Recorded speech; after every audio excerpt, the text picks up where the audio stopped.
Salam, teman-teman terkasih dalam Tuhan, senang sekali bisa kembali menyapa Anda semua. Hari ini, mari kita bersama-sama merenungkan sebuah bagian yang luar biasa dari Injil Markus, yaitu pasal 1 ayat 29 hingga ke 39. Bagian ini memberikan kita gambaran yang sangat hidup tentang satu hari dalam pelayanan Yesus. Sebuah hari yang begitu padat, namun juga begitu penuh kuasa dan makna.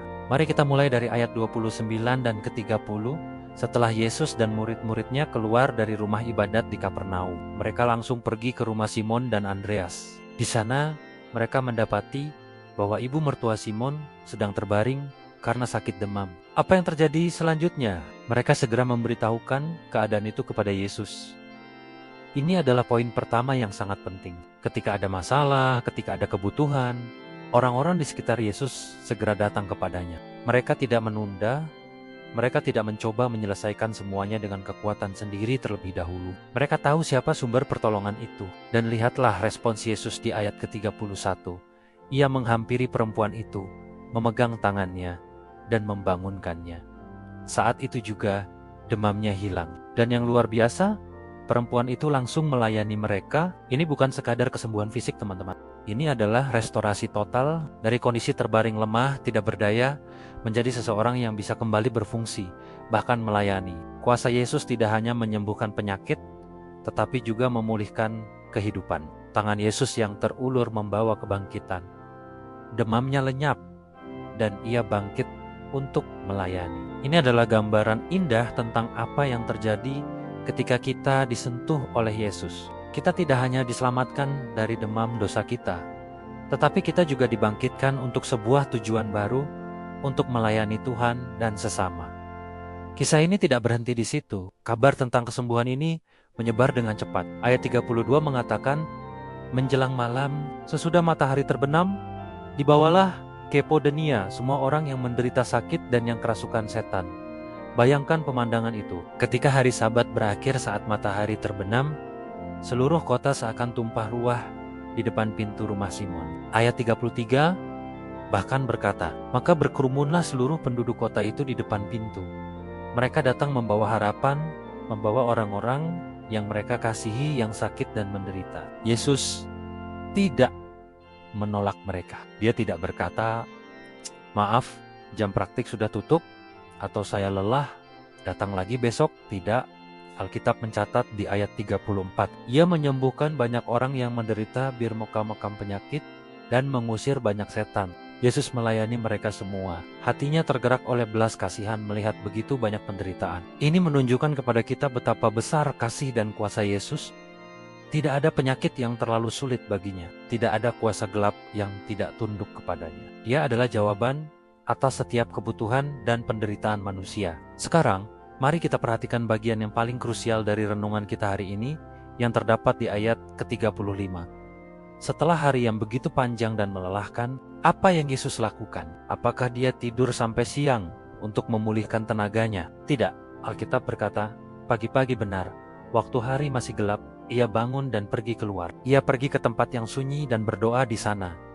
Ini adalah kunci dari seluruh pelayanan Yesus.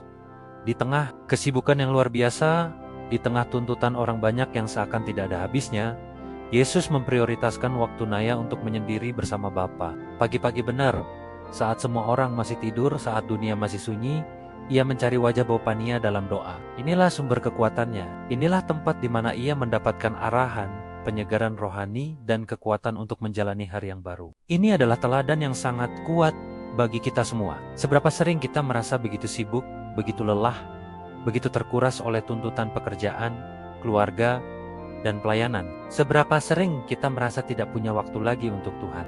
Yesus, anak Allah yang jauh lebih sibuk dari kita, justru menunjukkan bahwa semakin besar tuntutan pelayanan, semakin penting waktu pribadi bersama Bapa. Waktu teduh kita, doa kita bukanlah sebuah pilihan, melainkan sebuah kebutuhan vital. Itu adalah bahan bakar rohani kita. Tanpa itu, kita akan cepat kehabisan tenaga dan kehilangan arah. Lihat apa yang terjadi selanjutnya. Murid-muridnya mencari dia. Ayat 36 dan 37, Simon dan kawan-kawannya menyusul Yesus. Dan ketika menemukannya, mereka berkata, Semua orang mencari Engkau, permintaan dari orang banyak masih terus berdatangan. Logika manusia mungkin akan berkata, baik, mari kita kembali. Pelayanan kita di Kapernaum ini sedang sukses besar. Orang-orang membutuhkan kita di sini. Ini adalah godaan untuk tetap berada di zona nyaman, di tempat di mana kita merasa berhasil dan dibutuhkan. Namun, apa jawaban Yesus di ayat 38? Jawabannya sungguh mengejutkan. Jawabnya, marilah kita pergi ke tempat-tempat lain, ke kota-kota yang berdekatan, supaya di sana juga aku memberitakan Injil. Karena untuk itulah aku telah datang. Dari mana Yesus mendapatkan kejelasan, visi dan tujuan ini? Dari waktu doanya bersama Bapa. Doa memberikannya perspektif ilahi, bukan sekadar perspektif manusiawi. Sementara para murid melihat kesuksesan lokal di Kapernaum, Yesus melihat sebuah misi yang lebih besar. Misinya bukan hanya untuk melakukan mujizat kesembuhan di satu tempat, tetapi untuk memberitakan Injil, kabar baik kerajaan Allah ke semua tempat. Karena untuk itulah aku telah datang. Yesus tahu persis prioritasnya. Ini mengajarkan kita pentingnya memiliki visi yang jelas dari Tuhan.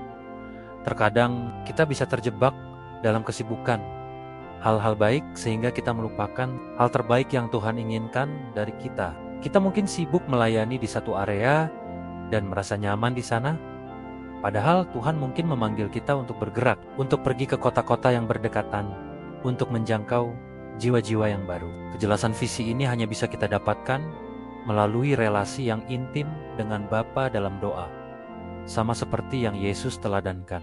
Dan akhirnya ayat 39 merangkum semuanya. Lalu pergilah ia ke seluruh Galilea, memberitakan Injil dalam rumah ibadat mereka, dan mengusir setan-setan. Yesus tidak hanya berbicara, dia bertindak. Visi yang dia dapatkan dalam doa langsung dia wujudkan dalam tindakan nyata. Pelayanannya adalah sebuah siklus yang indah, melayani orang banyak, menyendiri bersama Bapa, menerima visi dan kekuatan, lalu kembali melayani dengan tujuan yang diperbarui. Jadi, apa yang bisa kita bawa pulang dari perikop ini? Pertama, seperti orang-orang di Kapernaum, jangan ragu untuk membawa setiap kebutuhan dan pergumulan kita kepada Yesus. Dia peduli dan dia berkuasa untuk memulihkan. Kedua, sadarilah bahwa sentuhan Yesus tidak hanya menyembuhkan, tetapi juga memanggil kita untuk bangkit dan melayani. Ketiga, dan yang terpenting, teladanilah Yesus dalam memprioritaskan waktu pribadi bersama Bapa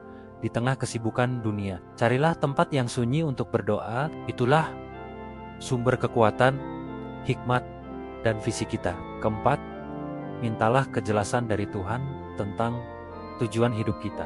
Jangan hanya terjebak pada apa yang populer atau nyaman, tapi tanyakan, Tuhan, untuk apakah Engkau memanggilku? Mari kita jadikan hari-hari kita seperti satu hari dalam kehidupan Yesus, penuh dengan pelayanan yang berbelas kasihan, yang didasari oleh persekutuan yang intim dengan Bapa, dan didorong oleh visi ilahi untuk memberitakan kabar baik kemanapun Tuhan mengutus kita. Terima kasih sudah meluangkan waktu untuk merenung bersama hari ini. Kiranya firman Tuhan ini menguatkan dan memberkati kita semua. Jangan lupa untuk menyukai video ini dan berlangganan saluran kami agar kita bisa terus bertumbuh bersama dalam iman. Sampai jumpa di lain kesempatan. Tuhan Yesus memberkati.